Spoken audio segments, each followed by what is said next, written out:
J'étais en train de descendre les escaliers l'autre jour et je me suis rendu compte en fait que je sais pas si tu regardes toi des animés ou pas. Pour tous les fans d'animés là, ils vont comprendre. Regarde dans tous les animés et même dans les films, en vrai, c'est la même chose, tu vois.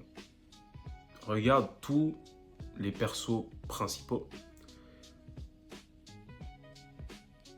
Le personnage principal de ton animé préféré, de ton film préféré, ou sinon tous les personnages qui sont en réalité les plus appréciés,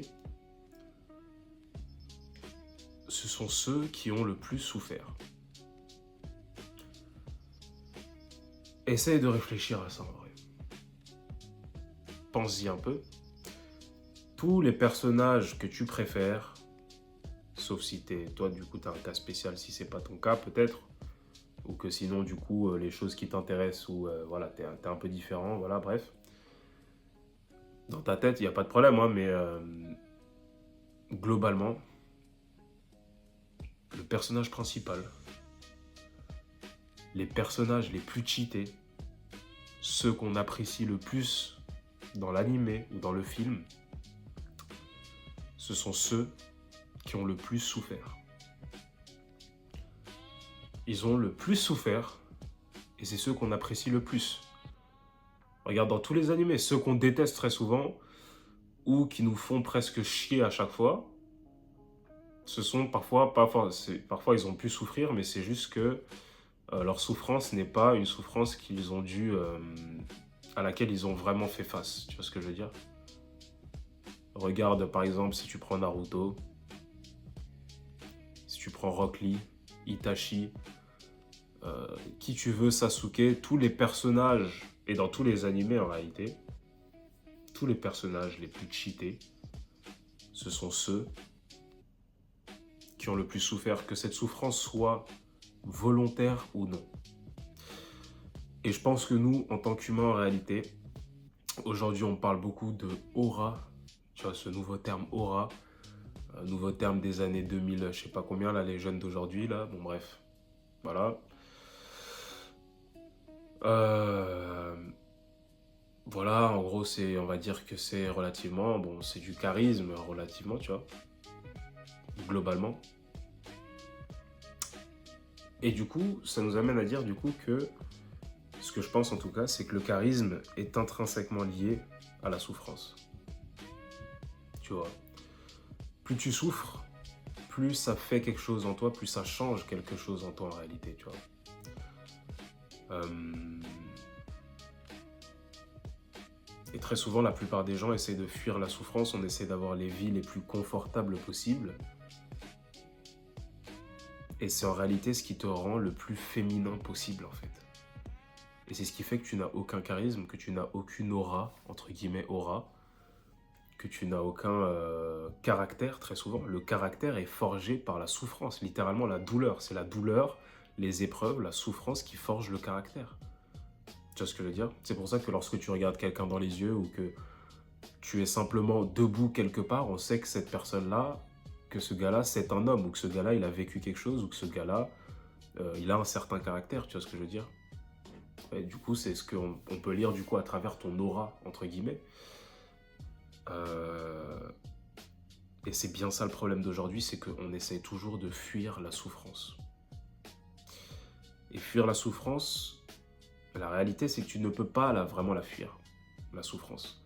Si tu es un homme, que tu essayes de fuir tout ce qui est douleur, que tu essayes de fuir tout ce qui est épreuve, peu importe sous quelle forme, ok? Et bien entendu, il y a certaines douleurs, et je vais y revenir après, c'est-à-dire que à terme, l'idée, c'est surtout de choisir tes combats, choisir tes douleurs, choisir tes souffrances. Parce que tu as toujours ce luxe-là, tu vois. Tu as toujours le choix entre, du coup, la souffrance maintenant, tu vois ce que je veux dire, souffrir maintenant pour être bien après, potentiellement. On va parler de différents domaines, tu vois. Souffrir maintenant pour être à l'aise plus tard, tu vois ce que je veux dire. Ou essayer tout faire pour fuir les choses et à la fin de ta vie, ou lorsque tu vas commencer à vieillir, avoir tout qui te revienne à la figure en fait. Parce que tu ne peux pas fuir la souffrance. Donc comme je dis, si tu es un homme, tu n'aimes pas tout ce qui est douleur, tu essaies de fuir les souffrances, ça fera que tu n'auras pas en réalité de caractère, tu n'auras pas en réalité d'aura, ok, si on veut vraiment utiliser ce terme-là, tu n'auras pas de charisme, si tu veux utiliser ce terme-là. Je pense que le charisme est également lié à la souffrance quelque part. Maintenant, quand on parle de souffrance, c'est une souffrance quand même à laquelle tu dois faire face. Tu vois, c'est-à-dire que tu as une souffrance qui t'arrive, tu as une maladie, ok, tu as une maladie où tu as peut-être rien du tout, mais tu décides par exemple de t'entraîner, tu décides de travailler pendant plusieurs heures, etc. Tu décides de faire telle ou telle chose qui est inconfortable pour ton corps. Et quand je dis le corps, ça peut aussi bien être le corps physique que ton corps, si on l'identifie à simplement ton subconscient. Tu vois ce que je veux dire? C'est-à-dire c'est inconfortable parce que tu n'es pas habitué à ça. Tu vois, mais tu arrives quand même à aller à contre-courant et à te battre contre ça et à rester dans cet inconfort pendant longtemps. Si tu as aucune forme d'inconfort dans ta vie en tant qu'homme, tu vas quand même souffrir, tu vas beaucoup plus souffrir à terme. Tu vas beaucoup plus souffrir à terme plus tard en fait. Tu vois, plus tard. Et ça peut aussi t'arriver très très tôt. Tu vois, ça peut aussi t'arriver très très tôt, mais c'est-à-dire que du coup, ça va faire que tu vas avoir aucun caractère. Et à terme, tu ne pourras pas remplir ton rôle d'homme, tout simplement. À terme, tu ne pourras simplement pas remplir ton rôle d'homme, en fait, tu vois. Que ce soit en termes dans ton rôle protecteur, dans ton rôle provider, tu vois. Dans ton rôle de celui qui prend soin, dans ton rôle de celui qui apporte, de celui qui couvre, etc., etc. Toutes ces choses-là, tu ne pourras pas les faire, tu ne pourras pas remplir ces différents rôles-là parce que tu as essayé d'esquiver cette souffrance plus tôt. Tu risques très probablement de te retrouver seul, tu seras détesté des hommes et des femmes à terme parce que tu essayes de vesquiller la souffrance. La meilleure chose à faire, c'est prendre cette souffrance. Et là, aujourd'hui, si tu es quelqu'un, tu vas dire que tu n'as relativement pas trop de souffrance, etc. Ou tu en as.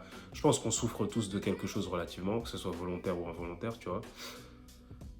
Si tu souffres de quelque chose que tu ne peux pas contrôler, alors arrête de fuir. Arrête d'essayer de fuir cette chose. Moi, je le dis parce que j'avais des gros soucis aux yeux. Je ne sais pas si ça se voit encore, mais mes yeux ne sont pas clairs, tu vois. Mes yeux ne sont pas tout blancs. Parce que j'avais de gros soucis aux yeux, tu vois. J'avais des allergies qui faisaient du coup que mes yeux, j'ai failli être opéré des yeux, etc. J'ai eu un ulcère à l'œil gauche, etc. J'ai eu plein de soucis aux yeux depuis que j'ai 3 ans, tu vois. Et petit à petit, en fait, j'ai commencé à arrêter de fuir cette chose-là et accepter la douleur. Tu vois, c'est une douleur qui faisait que j'arrivais limite pas à ouvrir les yeux. J'avais toujours la tête baissée, j'avais même le dos qui en était tout le temps courbé, etc. Il y avait plein de fois où je ne pouvais pas du tout aller à l'école. Donc je passais la journée, je passais des journées, des vacances parfois allongées, tu vois. Parce que lorsque tes yeux ne fonctionnent pas, globalement, tu ne peux pas faire grand-chose. Mais si en plus tu as mal, lorsque tu as une douleur quelque part, même si tout le reste de ton corps fonctionne, tu ne peux rien faire parce que la douleur te prend trop d'attention et d'énergie. Tu vois ce que je veux dire? C'est comme quand tu as mal à la tête. Je sais pas, ça t'est probablement déjà arrivé. Tu as tellement mal au crâne que tu peux pas te concentrer sur autre chose. Tu vois ce que je veux dire? Alors que c'est juste ton crâne, tu vas dire c'est juste ton crâne, mais tu peux pas faire autre chose parce que tu as trop mal, tu vois. Donc c'était un peu ça qui m'arrivait pendant quasiment toute ma vie. Jusqu'à présent, parfois j'ai encore mal, tu vois. Donc que ce soit une maladie, que ce soit un souci que tu as, que tu ne peux pas contrôler, si c'est ça, arrête d'essayer de fuir cette chose-là, tu vois. Arrête d'essayer de fuir cette chose et essaye vraiment d'y faire face. Essaye d'y faire face. Et si tu ne peux rien y faire, si tu ne peux vraiment rien y faire, tu vois ce que je veux dire, accepte-le. Accepte la douleur, accepte le fait d'avoir mal. Pardon. Accepte la douleur, accepte le fait d'avoir mal. Dis-toi, ok, j'ai mal, je peux rien y faire, ok. J'accepte. J'arrête d'essayer de fuir le problème. Tu vois. Ça, c'est une chose. Et si tu n'as pas vraiment de douleur dans ta vie, si tu n'as pas vraiment de souffrance, un bon conseil que je peux te donner, crée-en et choisis-en une dès maintenant. Choisis dès maintenant de t'imposer une souffrance. C'est bizarre à dire, hein. Choisis dès maintenant un combat dans lequel tu vas aller, une bataille dans laquelle tu vas éprouver de la douleur, mais que tu vas accepter, ok? Et à laquelle tu vas faire face. À laquelle tu vas faire face. Et c'est ce qui va te forger en tant qu'homme. Et plus tu vas souffrir en tant qu'homme, plus c'est quelque chose qui va forger ton caractère, forger ta personnalité, qui va te rendre en réalité plus unique et qui va te faire de plus en plus connaître, qui va te permettre de plus en plus te connaître toi-même en fait, tu vois. C'est vraiment ça que tu vas en tirer. C'est le meilleur conseil. Et regarde bien, remarque bien en tant qu'homme. Pour moi en tout cas, je sais pas ça pour le coup, je suis pas sûr, mais je te pose la question. Tu peux répondre en commentaire, bro. Les fois où s'il y a des jours par exemple où tu ne fais rien de dur, je sais pas si ça t'arrive, tu vois. Il y a des jours où tu ne fais rien de dur. T'es là, t'as fait une journée, peut-être t'es allé à l'école, peut-être t'es allé quelque part ou quoi. Mais t'as rien fait de dur en fait. T'as rien fait de dur. Et si tu fais ça un jour, ça peut aller. Mais si tu fais ça un jour, 2 jours, 3 jours, en tant qu'homme, moi personnellement, dis-moi si c'est pareil pour toi, mais tu commences à pas te sentir bien. Tu te sens pas très bien, tu vois. Ta confiance, c'est limite si ta confiance en toi-même commence à baisser. Parce que c'est limite, en fait, la confiance en soi, c'est comme une arme, en fait, tu vois. Et lorsque tu ne l'utilises pas pour faire quelque chose, et bah, elle s'érode, tu vois ce que je veux dire? J'ai l'impression que c'est vraiment ça, en fait. J'ai l'impression que c'est vraiment ça. Dis-moi si c'est pareil pour toi, mais regarde les journées où tu es dans le confort, où tu es dans le mou, tu vois. Est-ce qu'à la fin, tu te sens vraiment, vraiment bien dans ta tête? Pareil que les journées où tu as fait quelque chose de dur, mais tu es quand même passé au travers, tu vois. Et je pense qu'il y a même certaines personnes qui vont pas du tout voir ce dont je parle, tellement la vie est complètement molle tout le temps pour eux, tu vois. Donc, voilà. Dis-moi ce que tu en penses en commentaire.